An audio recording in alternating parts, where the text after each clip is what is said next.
Okay, with all that, I want to introduce our two guests. To the direct left of me is Sandy Restrepo, and she's from El Comité Pro Reforma Migratoria y Justicia Social. And that is me trying to speak Spanish very poorly, but I'm hoping to learn.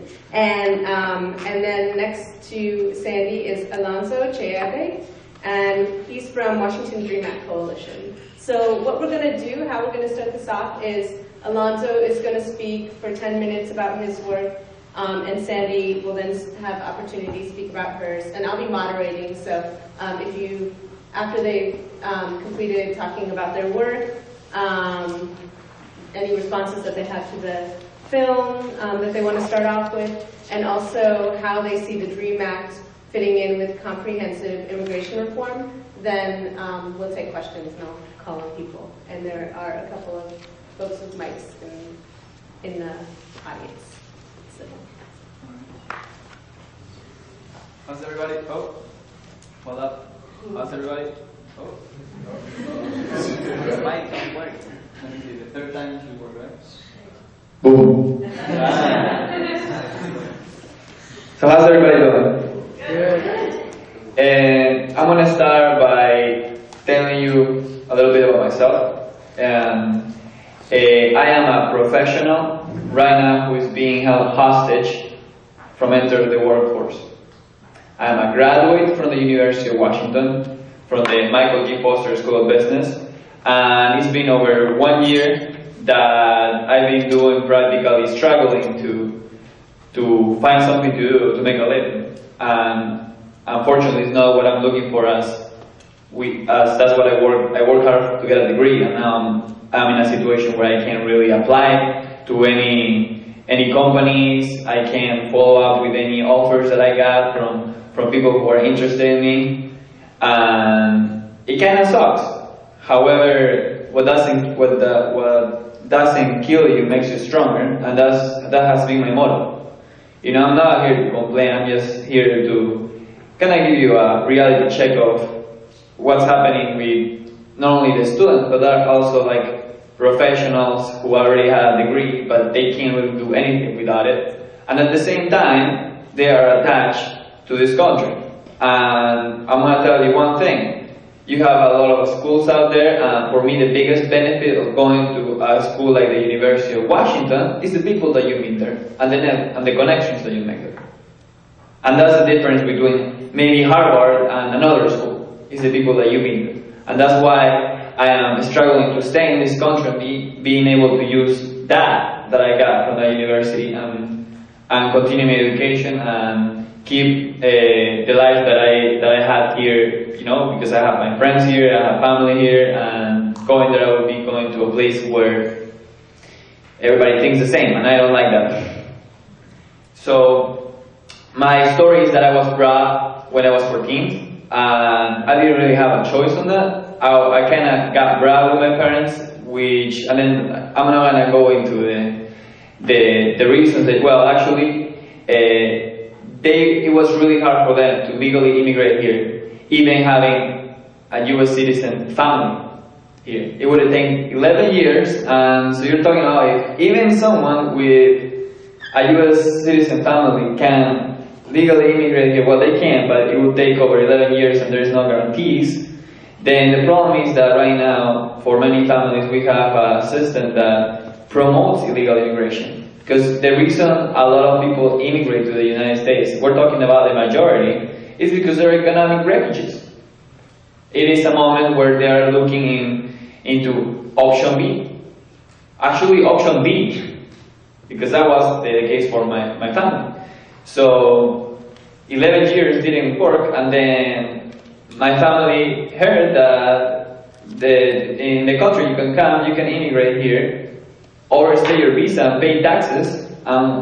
That practically told my father that maybe there is another way to find a path to legalization. If you come here, follow the laws, pay taxes, and do, because they're allowing you to pay taxes, so there's something, you know, fishy about this. Maybe they just don't know exactly how to deal with it, but they're maybe gonna just in case that they decide to deal with it in the future, they will do something like that.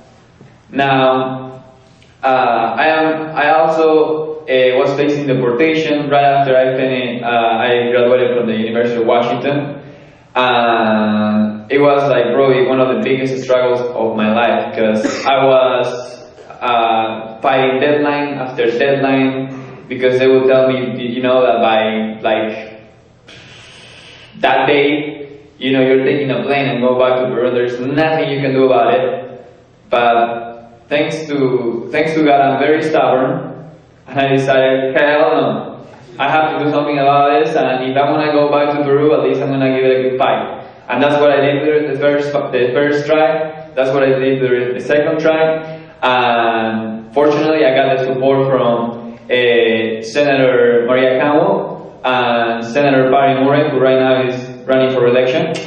So,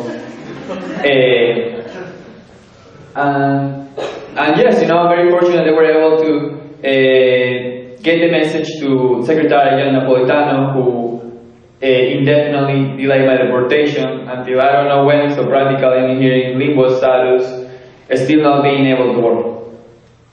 And then right now, during that year, I did kind of living on credit cards and barely making the payments and waiting for the opportunity to be able to enter the workforce, pay taxes, instead of just barely making my credit payments and not being able to have a stable life.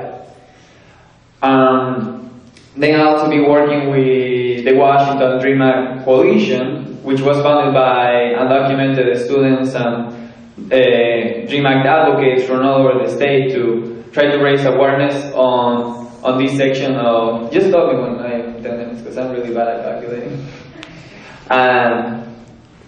And to raise awareness on the Dream Act and get more supporters, that's the idea, to make sure that people out there have a clear picture of what's the reality for these students who are either, first of all, they're not gonna get deported because there's right now a big memo on immigration to like not go after the students. So practically, if we right now, especially during times where they don't know what to do with the immigration system because they haven't taken a big step into fixing it, which will be with comprehensive immigration reform, you have a lot of students right now that as time passes, either they are gonna drop out of high school, either they're just not gonna continue to college and they're just gonna end up on the street, who knows, even selling drugs, because they don't have any other option.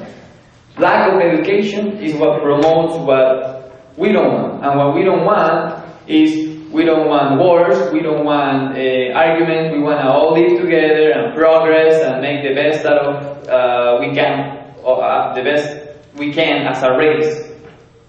And that is the problem, as the human race.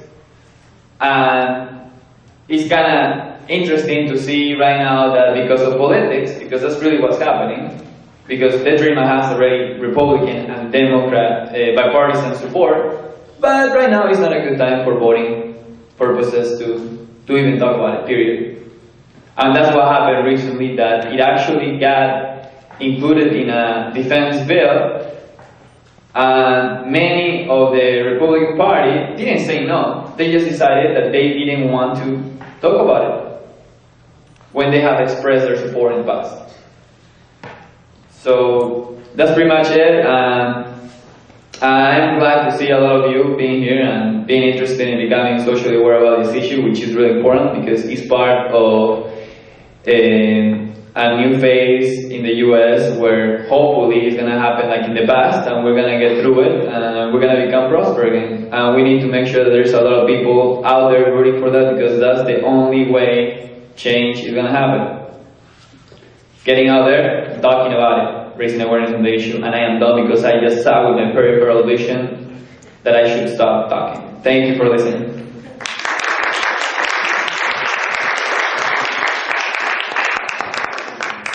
Hey, what's up everybody? So I probably won't take up the whole 10 minutes. I actually want to hear what you guys want to say too. So, but yeah, I guess before I get